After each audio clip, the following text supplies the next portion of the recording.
أكبر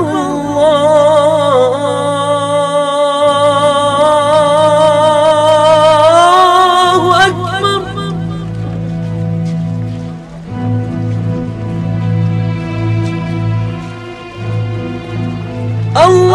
الله أكبر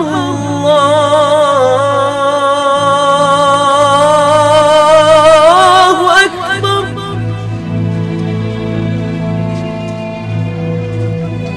أشهد أن لا إله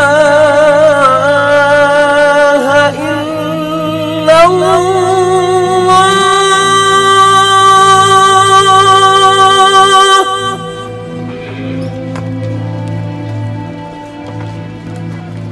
أشهد أن لا إله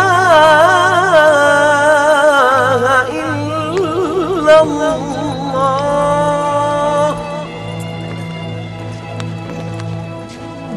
أشهد أن محمدًا رسول الله.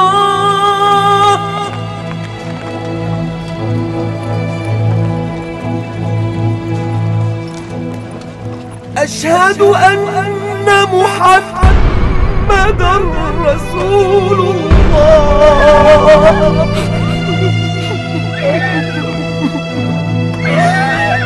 حي على الصلاة.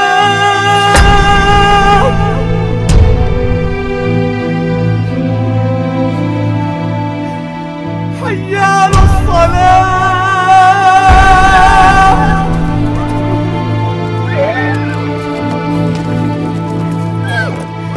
حي على الفلاح.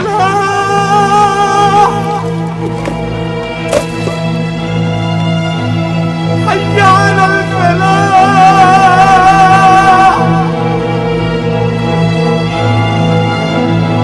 الله أكبر الله أكبر. لا إله إلا الله. من كان يعبد محمدا فإن محمدا قد مات، ومن يعبد الله فإن الله حي لا يموت. هون عليك يا بلال، هون عليك. ونعم الرفيق الأعلى صاحبا للرسول يا بلال. فارقنا الحبيب يا أسامة، فارقنا الحبيب يا أسامة. هيا إلى الصلاة يا بلال، هيا إلى الصلاة. هي وصية رسول الله صلى الله عليه وسلم إلى يوم القيامة. هيا. جراح الأمة الثكلى تنادي، فهبوا يا بني قومي أسود.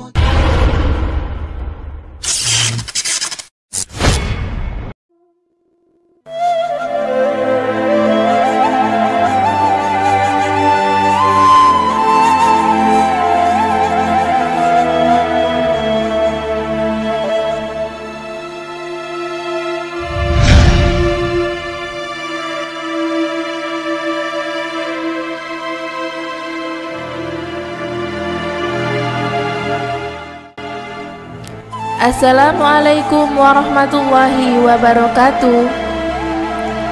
5 hari menjelang wafat, Rasulullah Muhammad SAW berkhutbah menerangkan keutamaan Abu Bakar As-Siddiq dibandingkan seluruh sahabat lainnya.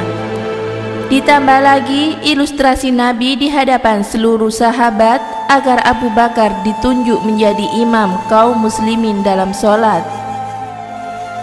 Dalam kitab Al-Bidayah wal Nihayah, Ibnu Katsir menjelaskan bahwa khutbah Nabi ini merupakan pengganti dari keinginan beliau untuk menulis wasiat siapa yang menjadi penggantinya. Dalam khutbah ini, Rasulullah mandi sebelumnya, kemudian keluar untuk sholat bersama kaum muslimin dan kemudian menyampaikan khutbahnya. Hal yang pertama diucapkan Rasulullah setelah memuji Allah Subhanahu wa Ta'ala adalah perihal orang-orang yang terbunuh di perang Uhud. Maka beliau pun berdoa dan memohon ampunan untuk mereka. Kemudian beliau berkata, "Wahai kaum muhajirin, sesungguhnya jumlah kalian semakin banyak, sementara Ansor tetap sebagaimana adanya. Sesungguhnya mereka adalah ibarat rumah tempat kembaliku. Oleh karena itu, hormatilah orang-orang yang mulia di antara mereka, dan maafkanlah orang-orang yang berbuat kesalahan dari mereka." Kemudian beliau melanjutkan, "Wahai sekalian manusia, sesungguhnya ada seorang hamba yang disuruh untuk memilih antara kekal di dunia atau memilih apa-apa yang ada di sisi Allah Subhanahu wa Ta'ala. Maka ia memilih apa-apa yang ada di sisi Allah Subhanahu wa Ta'ala." Maka ketika itu hanya Abu Bakar yang paham dari sekian banyak para sahabat, dan beliau langsung menangis. Beliau berkata, "Tetapi kamilah yang menjadi tebusanmu, wahai Rasulullah, dengan diri kami, anak-anak maupun harta kami." Maka Rasulullah menjawab, "Sebentar wahai Abu Bakar, lihatlah ke arah pintu-pintu rumah yang mengarah ke masjid. Maka tutuplah kecuali pintu Abu Bakar. Aku tidak pernah mengetahui ada seorang yang begitu mulia berteman denganku selain Abu Bakar." Imam Ahmad berkata, "Amir menyampaikan kepada kami," ia berkata, "Fulai menyampaikan kepada kami dari Salim Abu Nasar dan Bisri bin Sa'id. Dari Abu Sa'id, ia berkata, Rasulullah SAW pernah berpidato sebari berkata, sesungguhnya Allah menyuruh semua hamba memilih antara dunia dan apa-apa yang dijanjikan di sisinya. Maka hamba tersebut memilih apa-apa yang ada di sisinya." Abu Sa'id berkata, "Seketika itu Abu Bakar menangis, dan kami heran kenapa beliau menangis. Padahal Rasulullah hanya menceritakan seorang hamba yang diberi pilihan. Namun akhirnya kami paham bahwa sebenarnya yang dimaksud Rasulullah itu Abu Bakarlah yang paling alim di antara kami." Rasulullah SAW bersabda, "Andai saja aku diperbolehkan mengangkat seseorang menjadi kekasihku selain Robku, pastilah aku memilih Abu Bakar. Namun cukuplah persaudaraan Islam dan kecintaan karenanya. Maka jangan ada lagi rumah-rumah yang pintunya mengarah ke masjid, dan hendaklah ditutup kecuali pintu Abu Bakar saja." Imam Al-Bukhari juga meriwayatkan hadis ini dari jalan Abu Amin Ar-Akadi dengan sanad yang sama. Imam Al-Bukhari meriwayatkan dari jalur Abu Rahman bin Sulaiman bin Hanzalah bin Al-Ghazi dari Ikrimah dari Ibnu Abbas bahwa Rasulullah suatu hari keluar dalam keadaan sakit dengan mengikat kain di kepalanya yang ujungnya terjuntai di antara dua bahunya. Kemudian beliau duduk di atas mimbar, kemudian menyebutkan khutbah tadi. Di antara pesan wasiat beliau agar berbuat baik terhadap kaum Ansor, hingga akhirnya Ibnu Abbas berkata, "Itulah majelis dan khutbah terakhir Rasulullah." Dampak dari berita wafatnya Rasulullah. Imam Ahmad berkata, telah berkata kepada kami, Bas dia berkata, telah berkata kepada kami Hamad bin Salama, dia berkata, telah berkata kepada kami Abu Imran Al-Zuwaini dari Yazid bin Babnus, ia berkata, aku pergi berserta seorang sahabatku menemui Aisyah, dan kami minta izin untuk diperbolehkan masuk. Maka ia melemparkan untuk kami bantal tempat duduk. Kemudian ia menurunkan hijab. Setelah itu sahabatku berbicara, "Wahai Ummu Mukminin, bagaimana pandangan Anda mengenai Ira?" Ia berkata, "Apa itu Ira?" Maka aku menepuk punggung kawanku. Aisyah berkata padaku, "Berhentilah, kenapa engkau menyakiti saudaramu?" Kemudian ia bertanya lagi, "Apa itu Ira?" Yaitu tempat keluarnya darah haid. Maka jawabannya adalah sebagaimana yang diterangkan oleh Allah mengenai perempuan yang datang haid. Kemudian ia melanjutkan, "Pernah Rasulullah mendekapku dan memeluk kepalaku sementara pemisah antara aku dan dirinya hanyalah sehelai kain, padahal aku sedang haid."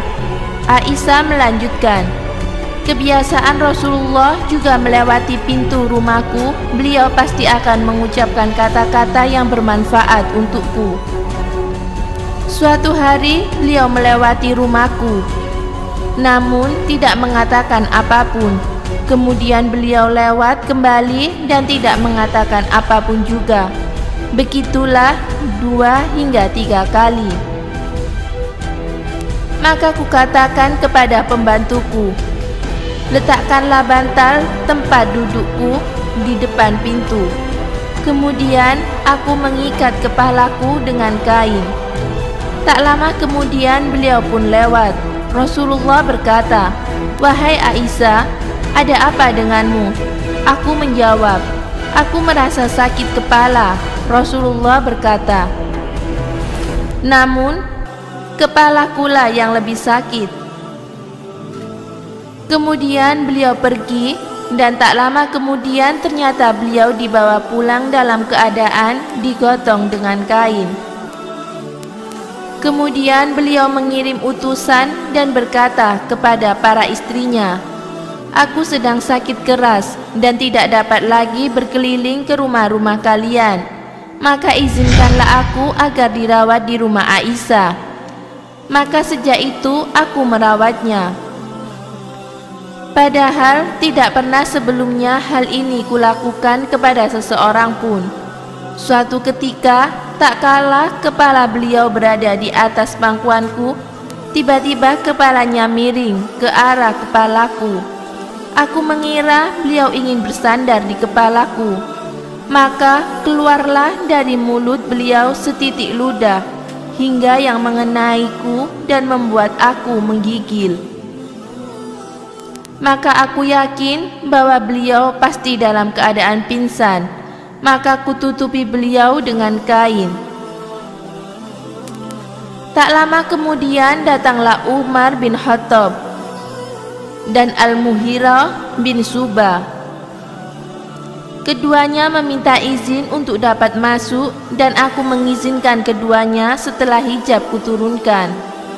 Seketika Umar memandang Rasulullah dan berkata, "Alangkah beratnya pingsan yang diderita Rasulullah." Kemudian ia berdiri. Tak kala keduanya mendekati Rasulullah, Al-Mughirah berkata, "Wahai Umar, sesungguhnya Rasulullah telah wafat. Sebab Rasulullah tidak akan mati hingga Allah membinasakan habis seluruh orang-orang munafik." Dalam riwayat itu Aisyah melanjutkan, "Setelah itu datang Abu Bakar dan mengangkat hijab sambil memandang ke arah Rasulullah dan berkata, 'Inna lillahi wa inna ilaihi raji'un.' Sesungguhnya Rasulullah telah wafat." Kemudian mendekati kepala Rasulullah dan mendekat ke arah mulut, lalu mencium keningnya. Kemudian ia berkata, "Aduhai Nabi." Kemudian dia mengangkat kepalanya dan kembali mendekat ke mulut Nabi serta mencium sambil berkata, "Aduhai pilihan Allah." Kemudian ia kembali mengangkat kepalanya dan mendekat ke arah mulut serta mencium keningnya sambil berkata, "Aduhai kekasih Allah, Rasulullah telah wafat." Lantas ia keluar menuju masjid. Sementara Umar sedang berpidato dan berbicara di hadapan manusia serabi berkata, "Sesungguhnya Rasulullah tidak mati hingga Allah membinasakan orang-orang munafik." Kemudian Abu Bakar angkat bicara sambil memuji Allah dan membuka pembicaraan dengan membacakan ayat, "Sesungguhnya kamu akan mati dan sesungguhnya mereka akan mati pula." Az-Zumar ayat 30 hingga selesai. Kemudian membacakan ayat lainnya. Muhammad itu tidak lain hanyalah seorang rasul. Sungguh telah berlalu sebelumnya beberapa orang rasul. Apakah jika dia wafat atau dibunuh, kamu berbalik ke belakang atau murtad? Barang siapa yang berbalik ke belakang, maka ia tidak dapat mendatangkan mudarat kepada Allah sedikit pun, dan Allah akan memberi balasan kepada orang-orang yang bersyukur. Surat Ali Imran ayat 144.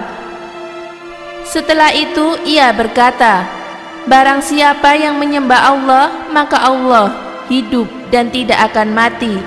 Dan barang siapa yang menyembah Muhammad, ketahuilah sesungguhnya Muhammad telah wafat. Spontan Umar berkata, apakah yang engkau bacakan tadi terdapat dalam kitabullah? Aku tidak pernah merasa bahwa ayat itu termaktub dalam kitabullah. Umar melanjutkan, wahai saudara-saudara sekalian, inilah Abu Bakar, dan dialah yang paling kita tuakan dari seluruh kaum muslimin. Maka baiatlah dia. Maka manusia pun membaiatnya. Az-Zuhri berkata, telah berkata kepadaku Sa'id bin Musayyib bahwa Umar berkata, demi Allah aku tidak sadar hingga aku dengar Abu Bakar membacakan ayat tersebut. Maka aku yakin bahwa itulah yang benar. Tanpa sadar aku pun jatuh terduduk. Kakiku tak kuat lagi menahan tubuhku. Maka yakinlah aku ketika itu Abu Bakar membacakan ayat itu bahwa Rasulullah telah wafat. Demikianlah kisah wafatnya Rasulullah SAW dan khutbah yang disampaikan beliau menjelang wafatnya. Semoga sholawat dan salam senantiasa tercurah untuk Rasulullah SAW, keluarga, sahabat, dan para pengikutnya. Wallahu a'lam bishawab.